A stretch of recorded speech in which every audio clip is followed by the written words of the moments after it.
பொதுவா நான் எல்லாருக்கும் சொல்றது என்னன்னா, அந்த கிரகம் உங்களுக்கு அனுமதி குடுக்கணும். கிரகம் அனுமதிச்சிருச்சு அப்டின்னா, நிச்சயமா உங்களுக்கு கல்யாணம் நீங்க தடுத்தாலும் அந்த கல்யாணம் நடந்து தான் ஆகும். அந்த ஈவென்ட் நடக்கும். எல்லாரும் குரு பலன் வந்துருச்சா? அப்டின்னு கேட்பாங்க. குரு பலன் வந்துருச்சுன்னா கல்யாணத்துக்கு பார்க்கலாம் அப்டின்னுவாங்க. ஆனா என்னோட ஆய்வு என்ன அப்டின்னா, சனி அந்த இடத்துல ஒத்துழைக்கணும்.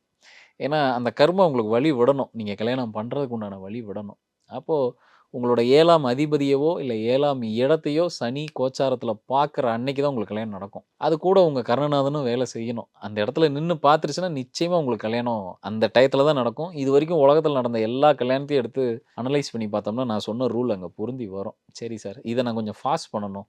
அந்த நேரம் வரும்போது நமக்கே அது தோணிரும். எனக்கு ஏதோ ஒரு பரிகாரம் செஞ்சா நான் கல்யாணம் பண்ணிக்கலான்னு இருக்கேன். அப்படின்னு அந்த ஒரு எண்ணம் வந்துருச்சு அப்படின்னா, என்ன செய்யலாம் ஃபர்ஸ்ட்டு அப்படின்னா, நம்மள விட வயதான மரங்கள் நம்ம ஏரியாலயே நெறையா இருக்கும்.